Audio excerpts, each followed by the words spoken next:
Hello and welcome to Rippercast, your podcast on Jack the Ripper and the Whitechapel murders. This is episode 18, Pupils of the Abyss, with Professor Lavaughn Towell, originally released on June 8th, 2008. Professor Towell just completed teaching a semester-long seminar course on the Whitechapel murders at the University of Tulsa in Oklahoma in the United States. He manages 2 blogs on the case and is interested in many aspects of the Victorian period besides the crimes of Jack the Ripper, and we'll discuss these things and more on today's show. Thank you, Professor Towell, for joining us today. Thank you. First, please let us know a little bit about yourself and how you became interested in this time period and the murders of Jack the Ripper. Well, I'm a graduate student at the University of Tulsa, but I'm finishing my PhD hopefully this year. And I really got interested as barely a teenager, reading a lot of horror and science fiction. I got into Robert Bloch and read Yours Truly, Jack the Ripper. And I read around the same time a true crime book with D.B. Cooper and Lizzie Borden, and there was Jack the Ripper. I had no idea this was a real person. So once that was evident, though, I read everything I could since the age of 13, I guess. But it was more the background, the cobblestone streets, the gaslight, the hansom cabs, the Sherlock Holmes type atmosphere that really got me interested in the Victorian era specifically. So that's why I really got into the literature, but I always had an affinity and read as much as I could going along about the case. And your background's in English, so right. I assume you've read a lot of Victorian British literature and such that kind of they feed off of each other, you know, some of the nonfiction and some of the literature of the time period as well. Exactly, and the nonfiction really helps with understanding, and that's what I'm interested in with the English literature: the underlying currents, the agendas of the writers, the social aspects. You know, things like the Newgate novels, the Silver Fork novels, things like that were more cultural criticism than anything else. Right. And how did teaching this class on the Ripper murders come about? Well, every advanced graduate student has the opportunity to volunteer to propose, I guess, a class that mostly tenured faculty are the only ones that can teach what they call first seminar classes. Everybody has to take a composition class, English composition, but then above that, you have the opportunity to take what they call a first seminar that is interdisciplinary. It doesn't have to be specifically history or sociology or whatever, but as I said, mostly tenured faculty can teach it, but they do choose, I think, 3 or 4 graduate students from the school who, with their proposals, who will be able to teach that class, and you can make it just about on anything you want, and the various colleges choose which ones that they think will be interesting or viable or get the students involved, and mine was chosen. I proposed on it was called Jack the Ripper's London, and I've heard people say that just on the title alone I think I got in, but Lavaughn, it's Robert. How many students applied for this, and was there a limit on the class size for it? There was. We under special circumstances we had one more student allowed, so that brought us to 18.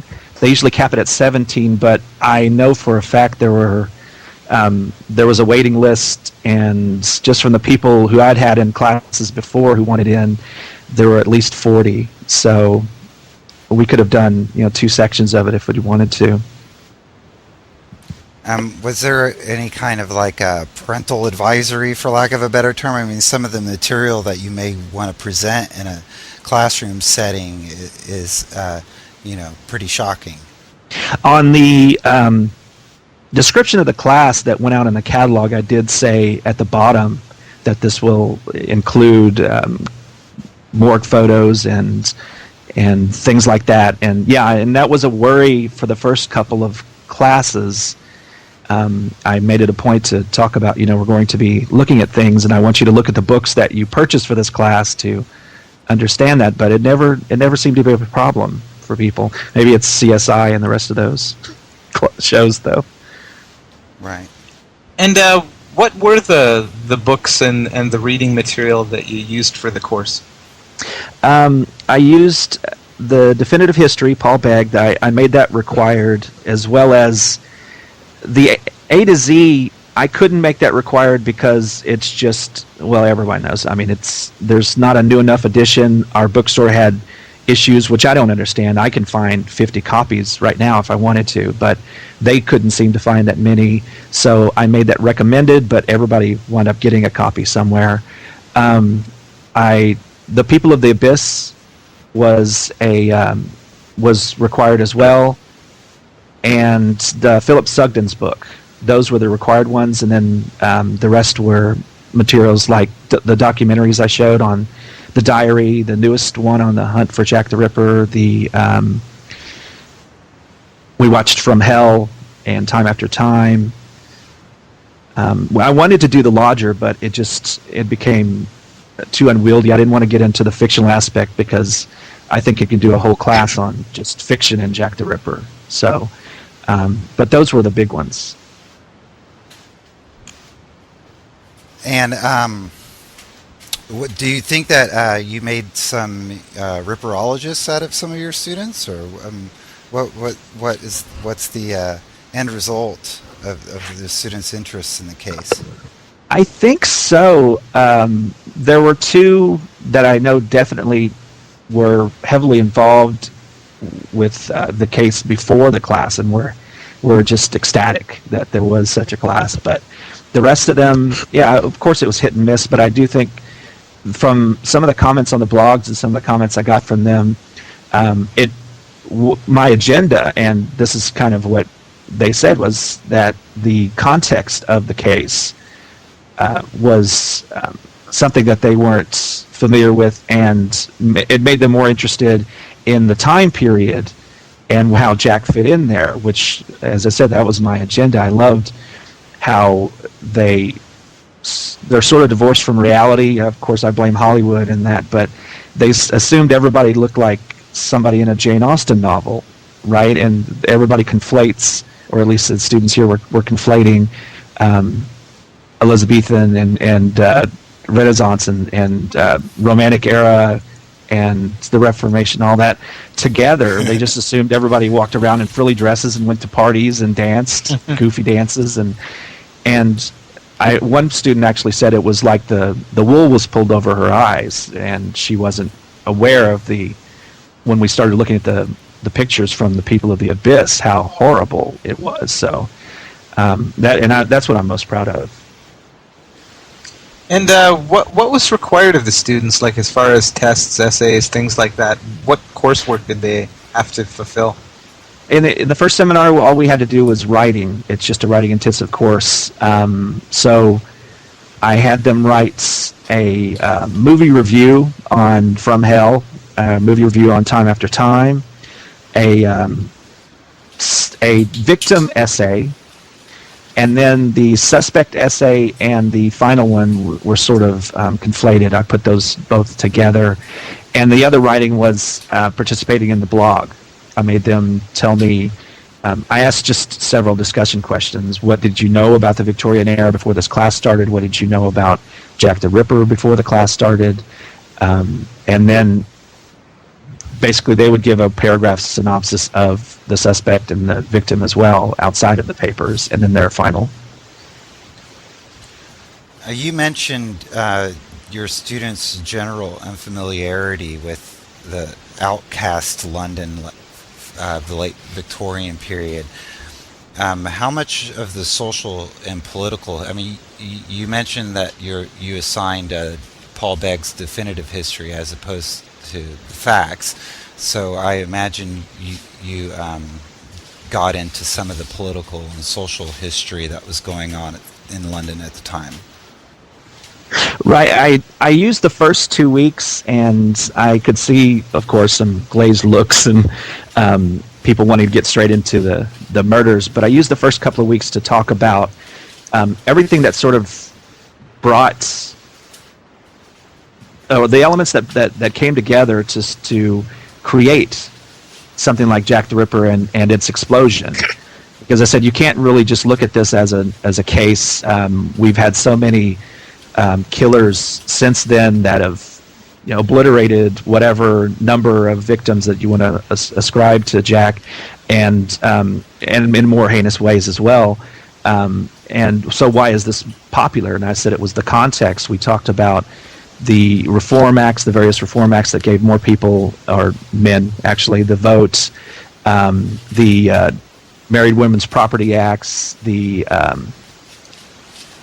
Factory Acts, that they all sort of led to Britain taking more and more of a look at itself in the twilight of the empire, and that everything sort of led up to Jack the Ripper, as well as in 1870 the Compulsory Elementary Act, which I would assume 1888 would have a payoff in more literate people and more people interested in the cases, and of course the newspapers benefiting from the eradication of the tax on paper. Everybody can get into the business now, and of course they want to sell those papers, so this case was just made perfect for it. So, and I said all these factors together, kind of the unease, the uncertainty of where Britain was going, the rise of the United States and Germany, all these things sort of, and the influx of immigrants from not only the empire but also from the pogroms of Poland and Russia into the East End. I said it was almost like the perfect conflagration. Paul Begg in Kent, you have any comments so far? Yes, I mean, what you're just saying, I was just listening intently. About what age are the students? I don't think you mentioned that. We had it was a mix of you can take it any time, but people try to get their second semester. So it's 18 and 19. That was about the average. Oh, good. So that's because I did a talk for some school children over here, and it's interesting when you're talking about the victim pictures. These children, I was deliberately trying to not let these kids see the pictures, and I'd got everything set up behind, for projecting pictures on the screen. And it got halfway through the break, and these kids were not really terribly interested in the subject. They didn't know anything about it. They didn't really want to be there. The only reason that they'd come along to this event was because they thought it was double, the alternative was going to be double maths or something, so coming and listening to some elderly fat guy about Jack the Ripper was a good choice, But they saw the picture of Mary Kelly in a copy of my book, which I'd got open in front of me during the break, and all of a sudden these kids' attitudes changed to the whole subject, and they started talking about it in a surprisingly intelligent way, because they looked at this picture of Mary Kelly and they all said the one thing that I'd been trying to convey, that this was not just a normal murder. This was not something that you do as part of a domestic squabble. People have done some appalling things when they've killed somebody during a domestic, but sitting down and hacking somebody to death in the way that Jack the Ripper did there isn't normal. And I thought that was fascinating afterwards, and the rest of the final half hour or whatever it is of the talk was extremely good. The interaction between myself and the kids, I came away feeling was very good. And I think that having those other books as background, they could look through them, and I, of course, that first picture, that the one of Mary Kelly, it shocks anyone, even no matter what. In these days of Hostel and all those kinds of movies, that the fact that it doesn't even look real. I think really interested them, and of course, just like you said, it wasn't normal. It wasn't just born out of everybody talks about how violent the East End was at the time, but more than domestic. Well, even today, you're talking in anywhere, the domestic scenes are going to be the place where most violence occurs. Most people are killed by people they know. And so this aberration, as I said, really helped focus the students on the case, and from that I could use that to talk more about contextual matters.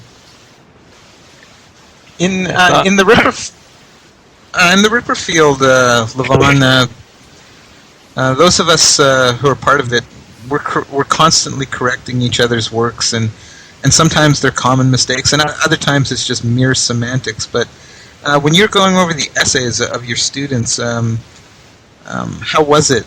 Like, how could you grade them more when so many facts and things are in dispute?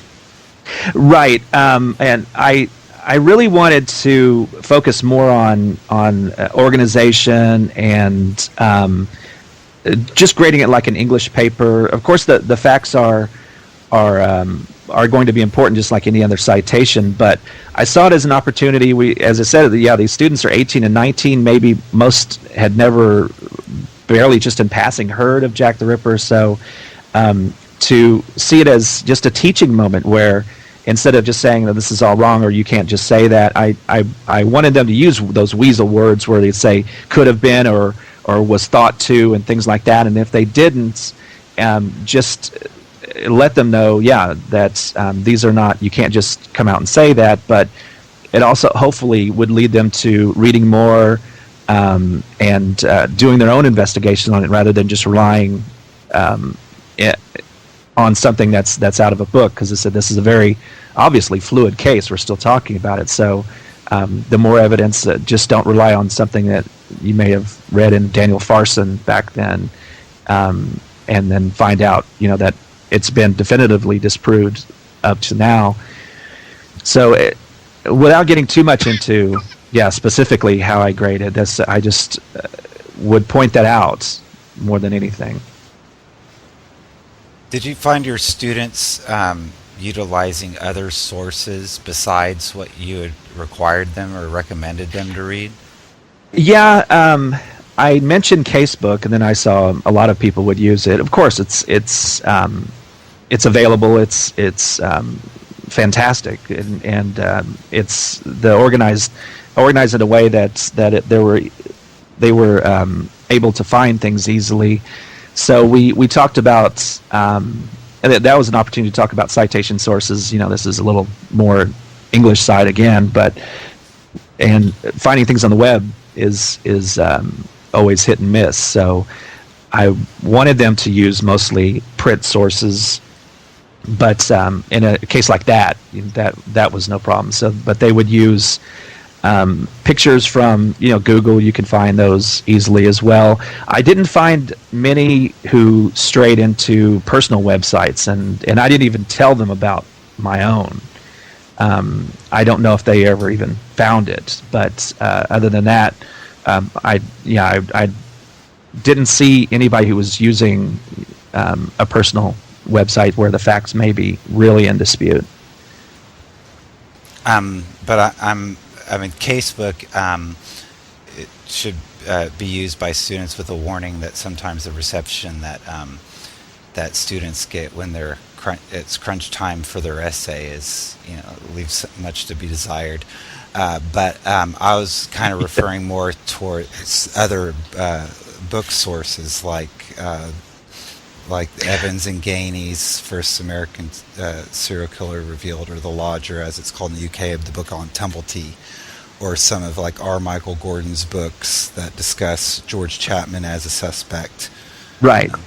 Are those available at the university's library, or are students able to use some of those sources? They use them. They're not available at the library. They're available through me. I brought in my stack, 100 and so.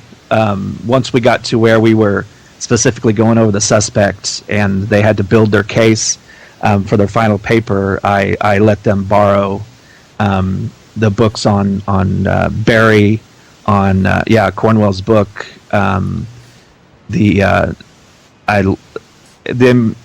diary. Somebody did use the Wallace book for Lewis Carroll, things like that. Which is, of course, you would tell them, be careful. But and anything they needed, I pretty much had. I didn't have anyone who did Donston really. Well, that leads to the question for the final paper. Did you specifically request that they do a suspect paper? I left it. I didn't want to say specifically one, because they would always ask me, and I refused to say if I had a person. Or I don't know if you've ever seen. There's a movie called Amazon Women on the Moon. Yeah. Where has anybody heard of that? Yes. Yes, with the Loch Ness monster, isn't it? With Yes. So right. I told them that I would finally show them who I thought it was, and I showed them a picture of Nessie, with the cloak and the top hat. So I had a couple of people who turned it around on me and said they weren't really sure either, and they wanted to narrow it down to a few people, or maybe even talk about some I would probably call canonical suspects who they thought weren't. And so I wanted them to choose a person, but yes, I couldn't just say that if they didn't have a specific person in mind, that they failed the paper. So but they could have written a paper on like none of the above.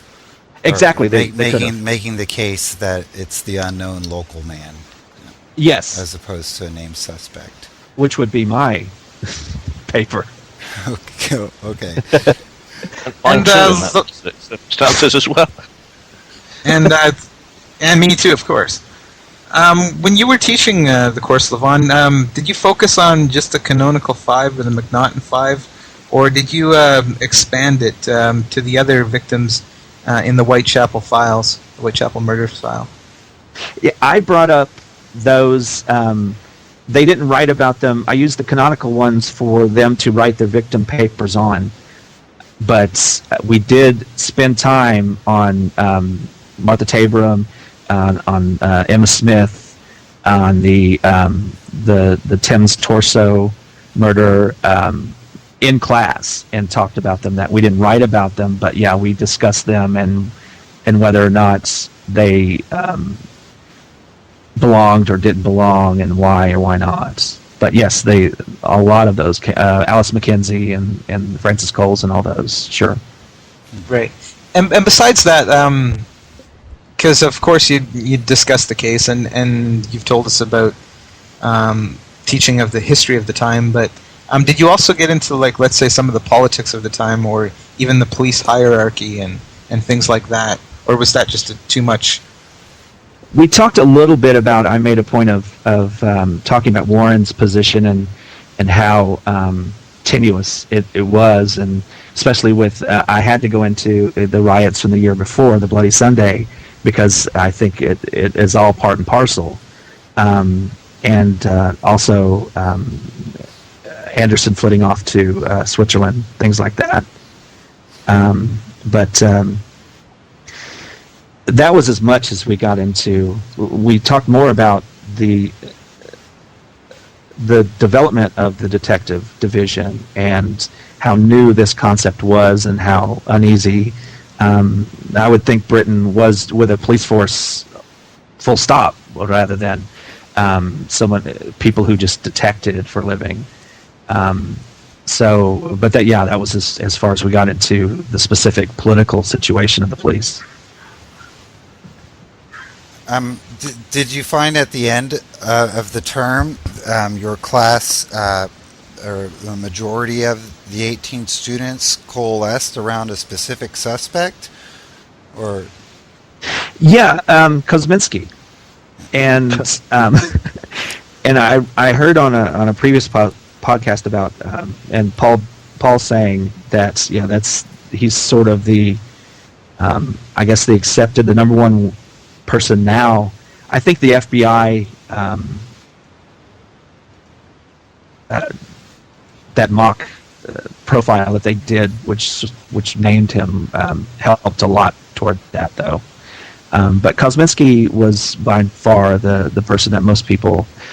Jewett, surprisingly, was pretty close up there as well. I didn't expect that. I think what's interesting about Kosminski is that when we were saying that the unknown local man, Kosminski also has that appeal of being the unknown local man, but with a name. So he's not the unknown local man, but he's just an ordinary person living in the area. The chances are that that's what Jack the Ripper is going to have been, because there are very few serial killers in the world who turn out to be of any significance in society. Right. And I'm also... go ahead, Paul. Sorry, I was just saying, so there is that appeal that makes him, but that causes people to home in on him, is because he has that... because logically, that Jack the Ripper is unlikely to have been somebody of, as I say, of social significance on the basis of what we know about serial killers now. Most of the films tend to focus on the Masonic conspiracy or the Royal Masonic conspiracy, and I was wondering, Lavaughn, how your students reacted to that. Did it influence them in any way, or were they able to see through sort of the fanciful tale? I don't think anybody really took that seriously. I had one person, I think, who was family involved in the Masonic Lodge to this day, so they weren't happy with that connection. But other than that, especially with the Masonic conspiracy always seeming to touch, no matter how you try to figure out who was or was not actively involved, it always seemed to touch the palace, and most students just dismiss that out of hand because, yeah, of course, it's wouldn't it be cool if more than using facts to prove the case. In fact, we watched Murder by Decree, and that movie, we didn't, in fact, I think I stopped, we were pretty close to the end because I could sense, and after speaking to the students, it was true that it just really, really bored them because it seemed so more science fiction-y than Time After Time did. How did they take time after time? Right. Sorry, how did they take time after time? How did they take they really time liked after it. time? And I hadn't watched it in a few years, and I was surprised how funny actually it was, and they seemed to enjoy it a lot. It actually, but the greatest thing I think came out of it was their comparison between modern day, even though it's set in the 70s, they could extrapolate up to now, the modern day, and Victorian London, and it made a lot of them said that they wish there was more set in London to begin with to make more of a comparison, because I had them write the paper when they did their review. I wanted them to concentrate on the anachronisms of H.G. Wells trying to fit in, and how easily Ripper he fit in to modern day society. But of course that wasn't the agenda of the book. But they really liked it, I think, because the disparity between the two cultures is really evident. No, I saw it for the first time a couple of weeks ago. Not for the first time, but for the first time in a long time, a few weeks ago. And again, I thought it had dated considerably since I'd seen it before, and that surprised me a little bit. But other than that, that juxtaposition between the famous scene, of course, of where he's flicking through the television channels, and right. The Ripper says, back then I was a freak, now I'm an amateur.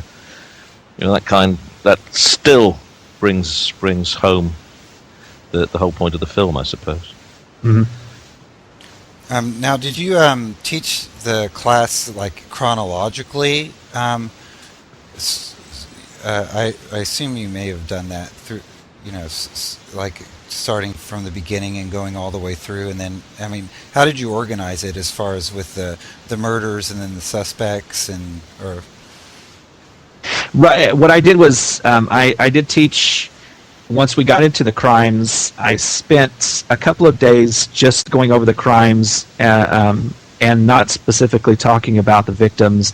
Then the next week, we got into each individual victim. They did presentations on the victims, and so from then on, it was chronological.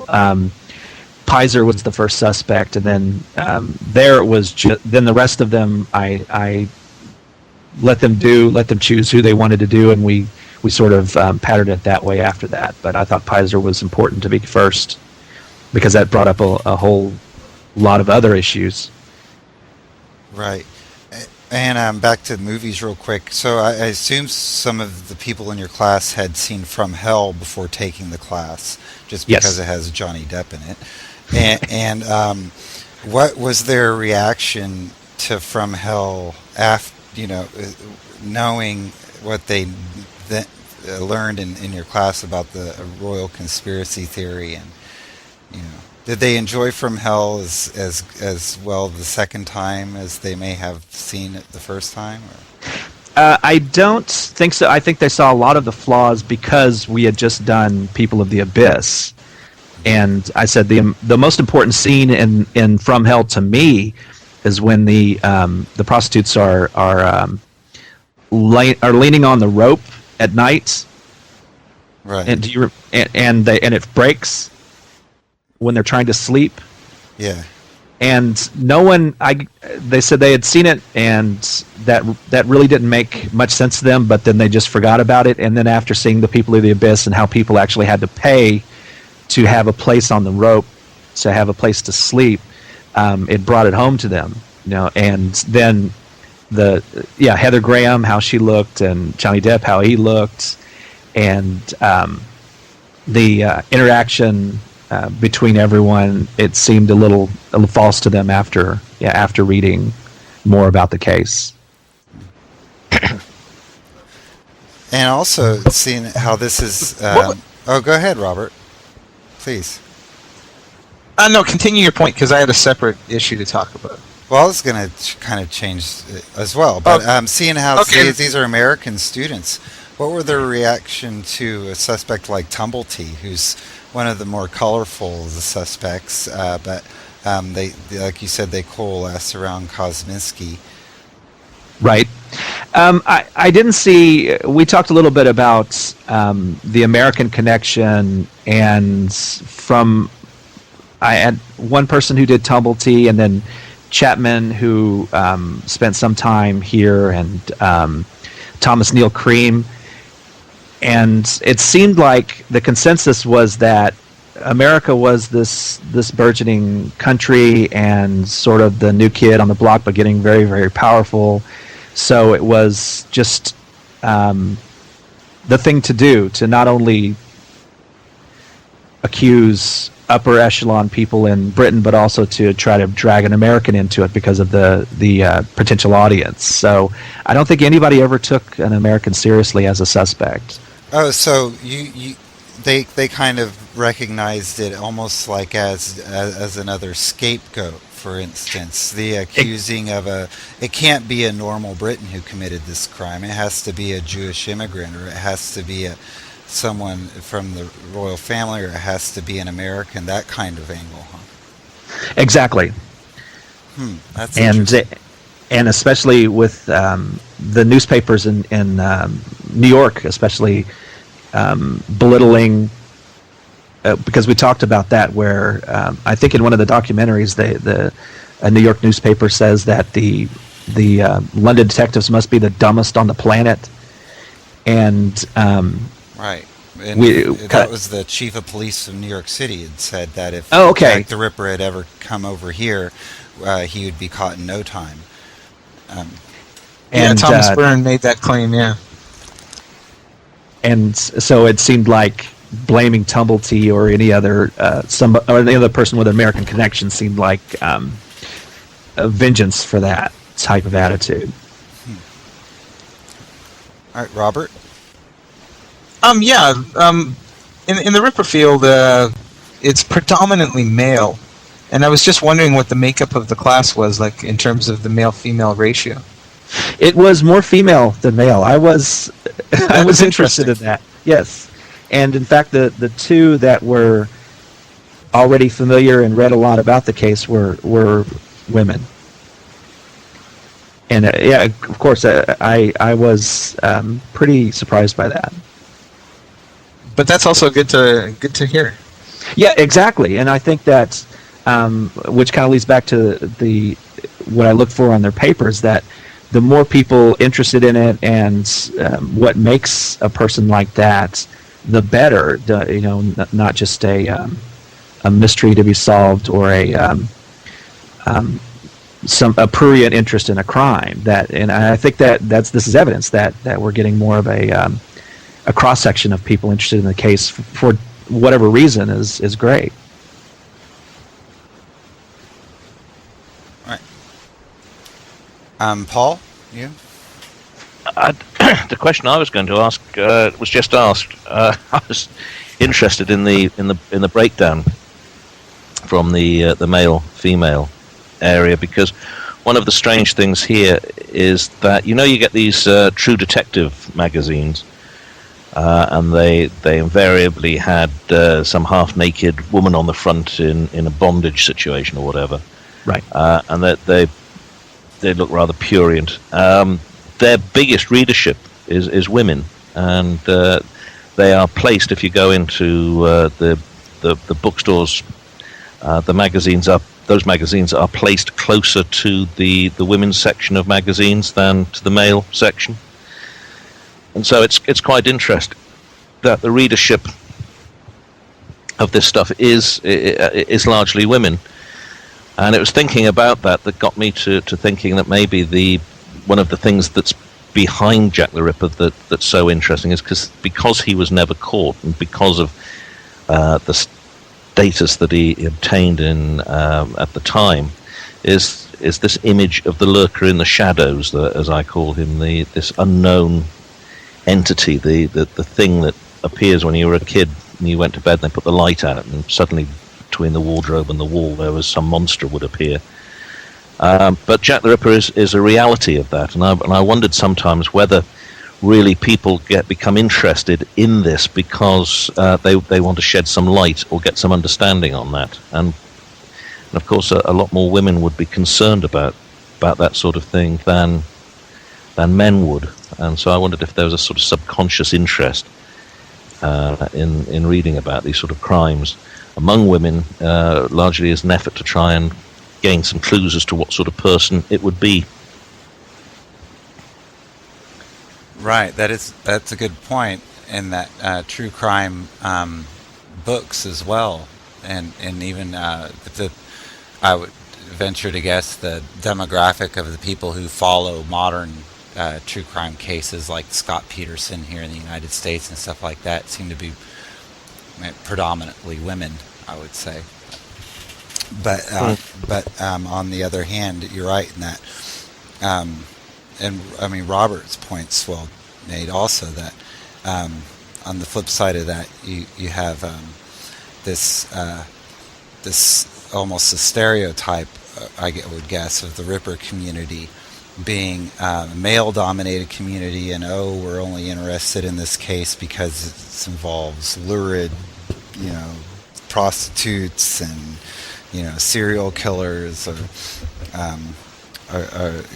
male fixation, which is, I think, a myth. So, yeah, I think it's kind of circular reasoning, because it was only, not get too much into sounding sexist, but I think it's just more accepted for men to be interested in this sort of thing, where people roll their eyes. Well, yeah, you would be interested in that.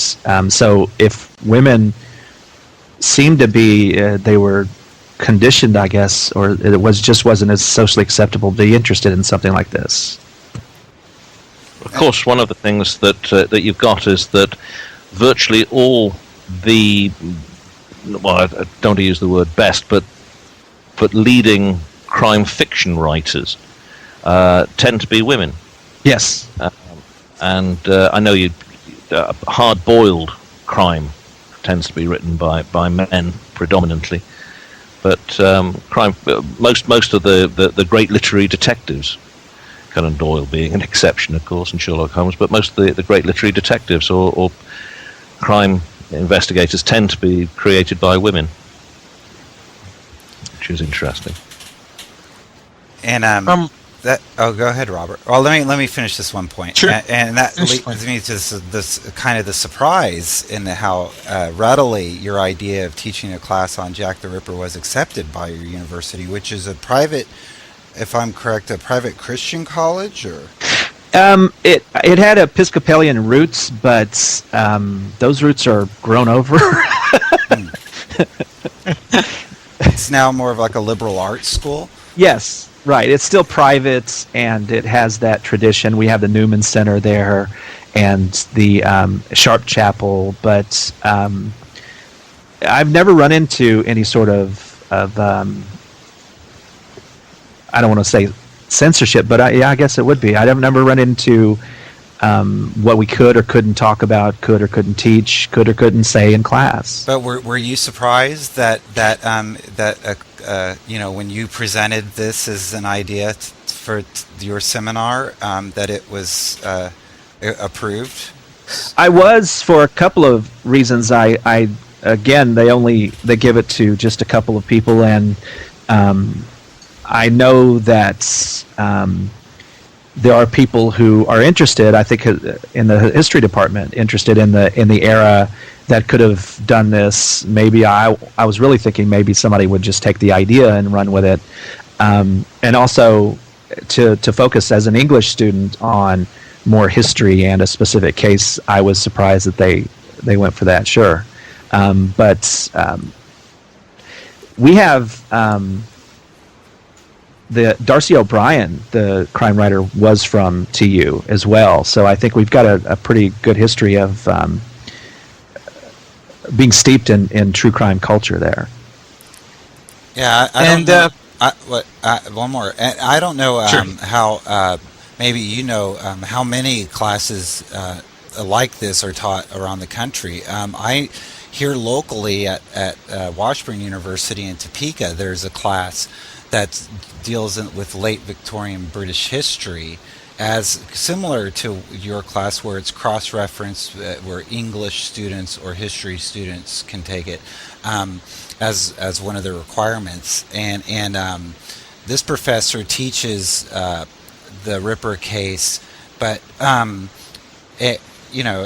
just a small part of a larger late Victorian British history class, and the students can choose whether they want to do a paper on the Ripper or someone else or something else, or literature of the time or whatever, as an option. But there's not a specific class devoted to the Whitechapel murders for the entire semester. So do you know how common or how rare your class at the University of Tulsa is? I think it is pretty rare. I've read just in research on my own. I haven't found one specifically devoted to that. You'll always see it as part of a course. I know usually in a horror course they'll talk about the lodger, then they bring up the Ripper in context with that, or it's always a small part, nothing completely devoted to the Ripper. I've seen courses in sociology on serial killers, and they bring him up as well. But I think it is pretty rare. There was that anthology of critical essays on the case, and I believe I don't remember if Judith Walkowitz was in there, but there were a couple of people who did contribute to that anthology who had taught classes, but they were both in the UK. So I don't even know of one here in the United States. All right, Robert, now I'll let you speak. Sorry about Sure. that. Because I wanted to follow along on that, and I was wondering, is this course going to be repeated at the University of Tulsa, or is this just a one-off? I hope so. I'm going to, as I said, I hope to be done, but you can always come back to teach. I don't know if I'm going to be a fellow, which is just postgraduate or postdoctoral. And I am going to propose to try to teach it again in January. It's whether or not I get accepted is up to them. But I do want to do it again. I've got, of course, if you've ever taught, that's the first time you spend most of your time teaching it and going home and figuring out what you could have done better. So if I get to teach it again, I think it would be more fluid. I would love to do it. Yes. And Paul, I was going to ask Paul a question. Maybe you could shed a little bit more light on what the status of teaching the Ripper case in the UK universities are. Would you know anything about that? I don't know anything about it being taught in university. It seems to figure. In fact, I'm not that au fait with it being taught over here at all. Really, there were two instances that I've been involved in.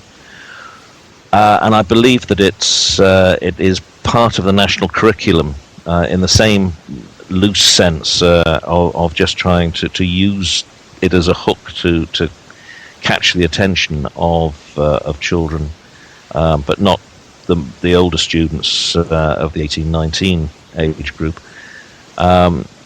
But how it fits into the national curriculum over here, I'm not entirely sure. As I said, I've done a couple of talks to school children about it, which the first one which I did with Keith Skinner was an absolute nightmare, and we hated every second of it. It was divided into 4 parts, and we died badly in each part. We just wanted to get out. And then I went back and did this another one, and that worked out really well.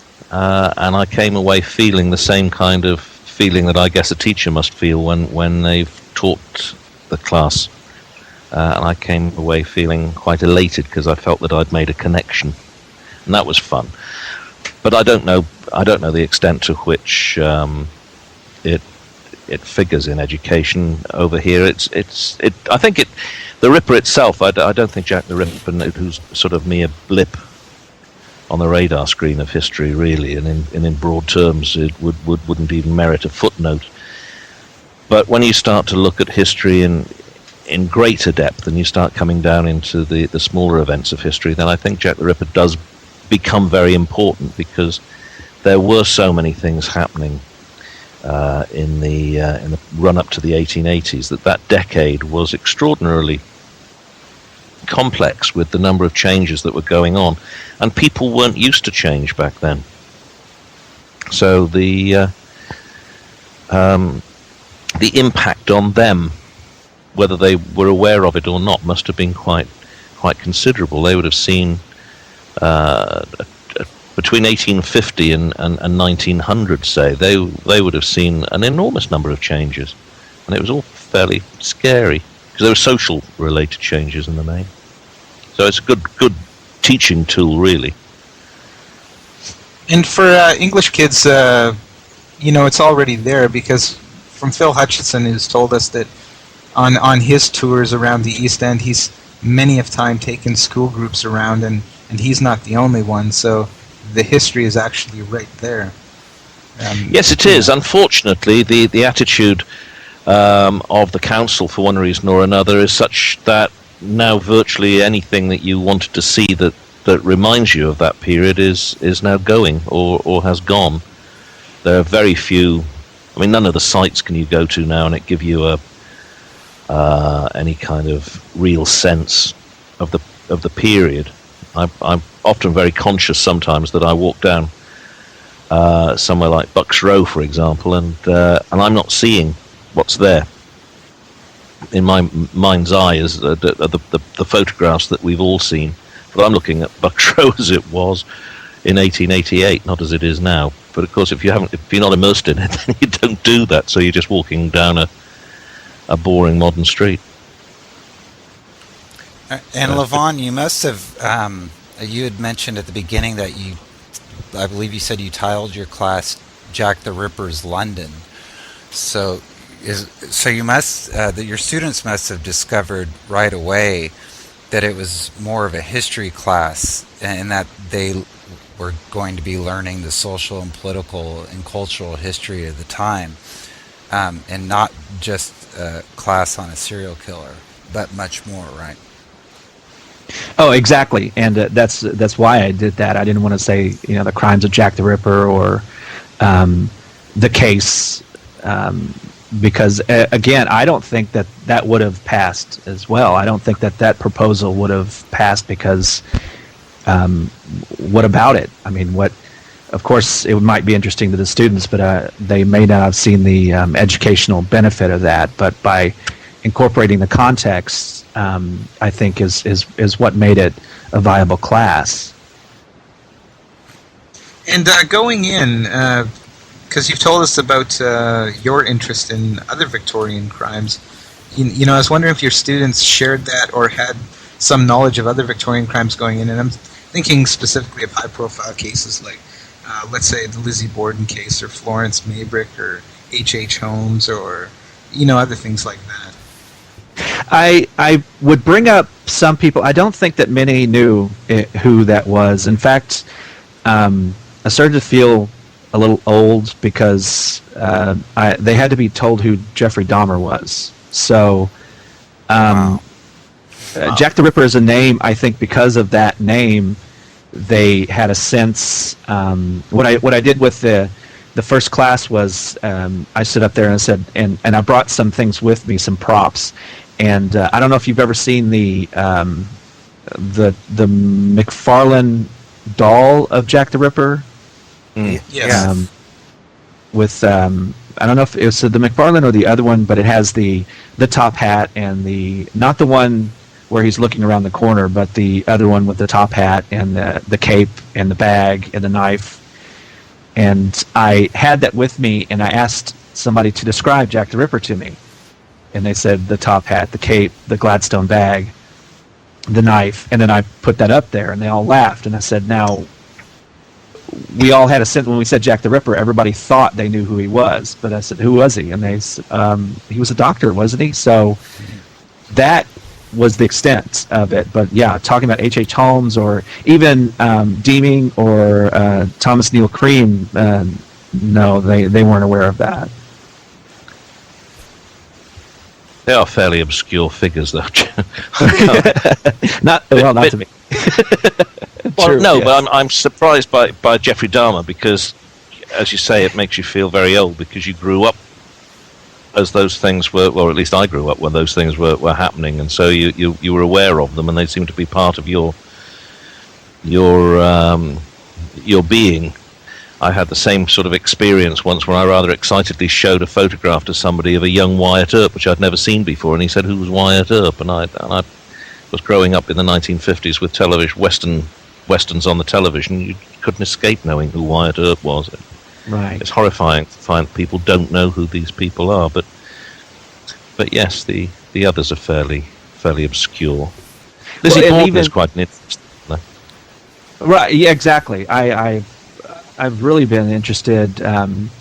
I've even joked about the connection between Lizzie Borden and Emily Dickinson. They seem to have had fairly similar lives, but what they did with those lives obviously was very different. Well, yes, but they certainly both learned to express themselves in creative ways. Pronounced ways. But, the interesting thing about Lizzie Borden, though, is that it also focuses on the social, the social thing of wherever it was that she was when she committed the murders. I can't remember. Falls Church, Massachusetts, or something. Falls River or something. Wasn't it? Yes. Because I went around the house. When I was visiting over there, I went to the house where the murders were committed, and Falls River. And I was being told about the whole area and everything, and it was that there were great similarities with the Ripper crimes in that social context sense, and why and you have Borden made you have his or her husband, her father being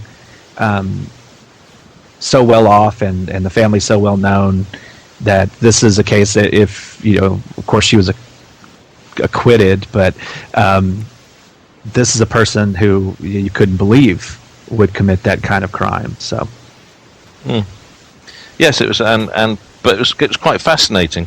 And I think the house itself wasn't in the poshest part of Falls River either, because the father was so mean. It's a fantastic house, but the father was mean, so they lived in a poorer and rougher area and everything. It was fascinating.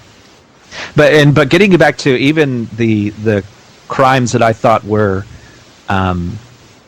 relatively well known here in the United States in our history were, Ted Bundy, a few people knew, but if you go back to Charles Starkweather, Albert Fish, people like that, nobody knew who those people were.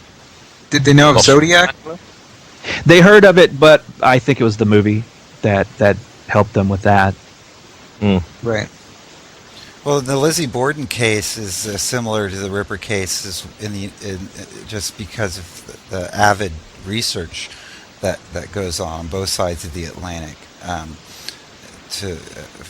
in that crime, and that's something I always found interesting.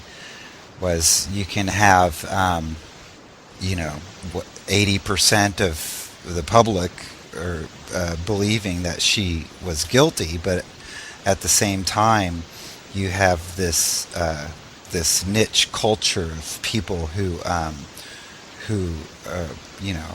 as obsessed with the Lizzie Borden case as you'd find in the murders of Jack the Ripper. So it would kind of surprise me that now if they had never heard of people like Henry Lee Lucas or Jeffrey Dahmer, then it wouldn't become as such a surprise. But the culture of Lizzie Borden is similar to the culture of Jack the Ripper. It is also because, just as I said, when I started reading Robert Bloch's story and not knowing this was a real person when I was 11 or 12, that Lizzie Borden took an axe, that poem, that bit of doggerel it's also incorporated in our American culture, and I'm sure a lot of people are surprised when they find out that it was a real person, just as the Ripper seemed to be mythical. It's interesting. Go ahead, Paul. Sorry, I was just going to say it was interesting that that in America it seems to be tolerated that you can have Lizzie Borden's house, which is now a guest house, so that you can go and stay overnight, bed and breakfast, and have Lizzie's room or the room where the mother was found on the floor, and you can stay there overnight and eat your dinner and at the family table and so forth, and then you go out into this little guest shop and buy hats and badges and mugs and whatever else of Lizzie Borden souvenirs, and get away with that, whereas all that sort of thing would be horribly frowned on over here. That somebody tries to call their pub the Jack the Ripper, forgetting that there's the literary and movie version and the kind of fictional character as well as the real person, and you get people campaigning for it to be closed down or for its name to be changed. Right, I remember the Ed Gain case in Wisconsin. The owner of the farm that he lived at, the day after he was arrested, the owner started charging admission for people to come by and just drive by the house. So it happened fairly quickly, and then the house mysteriously burned down that weekend. But yeah, but there were instances of people here. There was a little wax model shop a few doors away from the Working Man's Institute where the inquests were held, and the man in this shop sort of dug out a few old wax models and daubed crimson paint over them, and was proclaiming on a big advertising banner outside, "Come and see models of Jack the Ripper victims of Annie Chapman or whatever." So they were, and there were other pavement paintings and drawings and things like this. So people were quick off the mark to make money out of out of the Ripper crimes, but it just gets to be more recently. It's kind of disliked and frowned upon, so that even people like Philip Hutchinson doing his walks around the East End was saying that you have to be kind of careful because and be aware of groups of youths or something who are going to pick on you. I've heard that, or they get things thrown at them, and during yes, the I've River never Walk. experienced it myself, but yes. Now, this is kind of off the subject, but it's interesting nonetheless. What Paul was saying just then is that a trait? Because there is this dichotomy between the U.S. Seeming to make museums out of their murder sites, as opposed to in the U.K. where the urge is to tear them down. Now, I don't know if places like Crippen's house or 10 Rillington Place, neither of those exist anymore, correct? I mean, I know the Crippen house doesn't, but... No, and 10 Rillington Place doesn't either, I don't think. Now, were these destroyed because of its grisly history, or...? I really don't know. I think a shopping center went in where Crippen's place used to stand, but in the United States, we can tour the Clutter, or up depending on who owns the house where the Clutter family was murdered out in Holcomb, Kansas, the in cold blood murders that Truman Capote wrote about. For a time there, the homeowners would charge you to, and if you wanted to go through the house and look at where all the victims were murdered, you could do that. Sharon Tate's house in Los Angeles from the Manson case was there up until about 10 years ago. You couldn't tour it, but you could certainly buy it and live in it. They recently reopened the clock tower at the top of the University of Texas at Austin, where Charles Whitman shot students from, and then you have the 6th floor exhibit in Dealey Plaza for the Kennedy assassination. So there does, and then the Lizzie Borden house. There does seem to be this trade of making a. Go ahead, Robert. Well, I think a lot of it, though, is not necessarily attitude, but just density of population.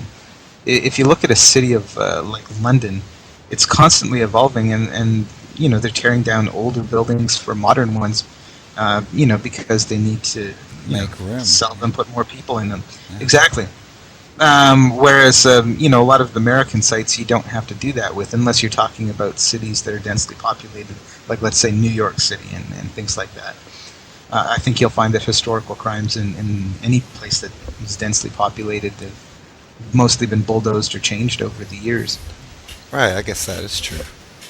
I think also there's another aspect of it, that with older crimes, the speed with which the crime became long-term famous, as opposed to, the Crippen case was famous at the time because of the chase between Dew going after Crippen across to America, and communications were such that was being reported upon widely in the newspapers, but of course the newspapers weren't available on the ship, so the people on board ship didn't know what was happening.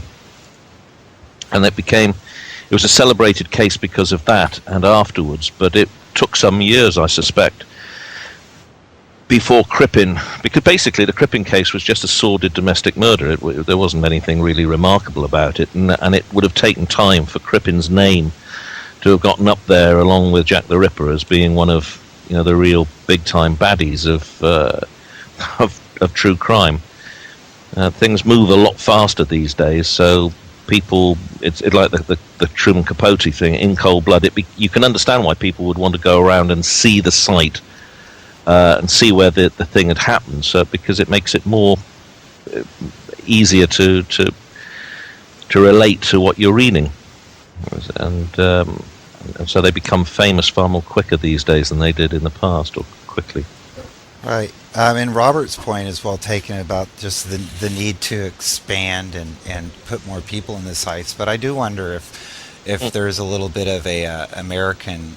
They always say America has this murder culture, which they make to be unique. I don't know if it exceeds any kind of murder culture in Britain, but this kind of goes back to the class that Lavaughn teaches, and how quickly it was accepted, and it proved to be very popular. People, I mean, maybe even his warning, you will see mortuary photographs, actually benefited in filling up his seats, and so you know. I think there's a lot of problems that go on. It often occurs to me that people see an opportunity to make to publicise the good things. The trouble with the East End is that Jack the Ripper brought in, and still brings in, a huge number of tourists. But for some reason, the people in charge of the council or whatever seem not to want to capitalise upon that and use that as and so they should, instead of trying to create a little Jack the Ripper museum that people could go to and see exhibits like the Docklands exhibition, but on a permanent scale, and be able to then spin off into the other things in the East End that are really interesting and worthwhile going to see. They try to suppress the Jack the Ripper thing altogether because it's really tacky and it's not very nice, and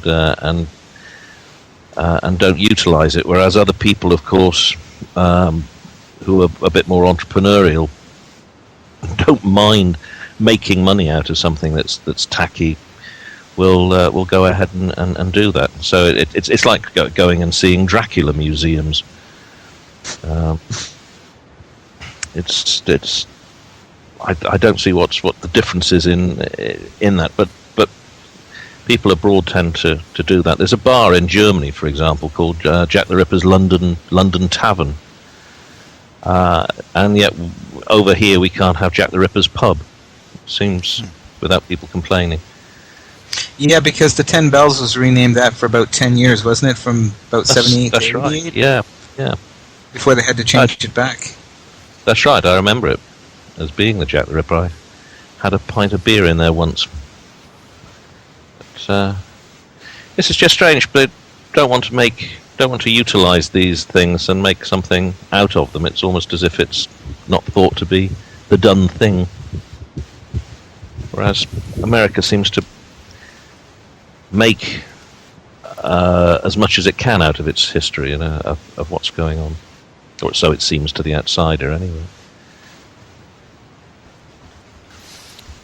Right. Lavaughn, you have any comment to that? Well, and I was just thinking that H.H. Holmes, the same thing, the murder castle in Chicago, the person bought it and started selling tickets to it until that got too much. So it's true. We have a tendency to I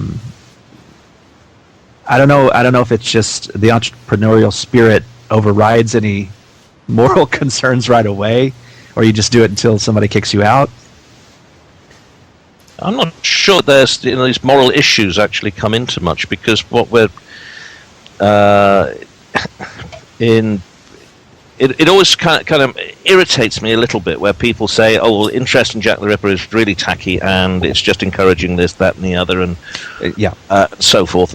And yet, we can watch war films, and they will write books about the war, and be it the Second World War, the First World War, Vietnam, whatever, and that isn't kind of deemed to be tacky. So you can have kids' comics about G.I. Joe or whatever, and models and everything, and that seems to be perfectly acceptable. But to produce a playing model of Jack, I'm beginning to see my own point not being made. Producing, a model of Jack the Ripper for kids to play with. Yes, well, that probably isn't a good idea, but you know what I mean. So I'm just. It's just strange. Certain aspects of history, it's perfectly acceptable. We can go around the battlefields where people were massacred hundreds of years ago and died in most horrific circumstances. But we can't go around the sites where some people were murdered.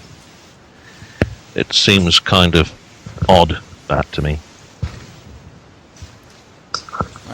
And Lavaughn, did you encounter any resistance at all to the idea of teaching your class? Because Paul's point is well made that in the Ripper case, you get a lot of people criticizing. I mean, songs called Jack the Ripper, bands named after him, T-shirts printed, toys made, movies made.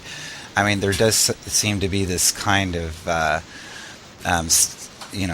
hidden standard that you're exploiting these murders for gain or whatever. Did you run into any resistance at all in your idea in teaching this seminar class? I didn't. The other students and the professors that I spoke with, they all said it sounded like an interesting class, and I really expected when I made the students write on the blog, I expected, since it's an open blog, people to write in and say you shouldn't be teaching. I really did expect that, and it had never happened. Of course, I don't know if anybody discovered it, but that I assumed that there was going to be anonymous feedback, because there always is. I've got that on my own personal site, but no, I didn't have anybody tell me that they thought it was an improper subject. That's good. Yeah, I agree. Robert? Sure. A question here to get you out on, Lavaughn. What is your PhD dissertation on, if we may ask? Yeah, I'm writing about Sigmund Freud's uncanny in the works of Arthur Conan Doyle. Yeah, that's what I used to get. So it goes along with your other Victorian interests, though. It does, because what I'm really interested in is those aberrations, basically, those sorts of things that in a civilized society are not supposed to be there. They're supposed to be somehow eradicated or assimilated or annihilated. And basically, Ripper is an example of that, where if you're talking about what a domestic space is supposed to look like, what a city is supposed to look like, yes, we're always going to have poor and the rich, but it's supposed to be civilized, and everybody's supposed to at least endeavor to make their own lives better. And when you have something like the Ripper that casts light not only on what he did, but when George Bernard Shaw is talking about the solitary genius that Ripper was, and Queen Victoria talking about him, that highlights those sorts of uncanny aspects of a culture that they'd rather not talk about. But as I said, a lot of things came together to make Jack the Ripper just unavoidable, or at least where everybody had to hear about him no matter what. And so I've always been interested in that. As I said, with my students, they had an idea of what the Victorian era was like, but they'd always seemed to be divorced from Jack the Ripper. The Victorian era was this nice, everybody was in nice clothes, they rode around on horses, they lived in big estates, but then you have somebody like Jack the Ripper, and trying to get them to reconcile the two, that they both existed at the same time, is interesting. Yes, there's one of the things that's quite confusing is the length of Victoria's reign took you from where everybody dressed like the Pickwick Papers people through to the way that they were dressing like Sherlock Holmes. So yes. It did go from the Jane Austen type of era through to the modern era, and quite in one person's reign. So it can be quite confusing, I imagine, to the outsider to make the distinctions. Alrighty, that makes it about an hour and 20 minutes, so I'll go ahead and wrap it up. I want to thank Lavaughn Towell for being on the show today. Thank you.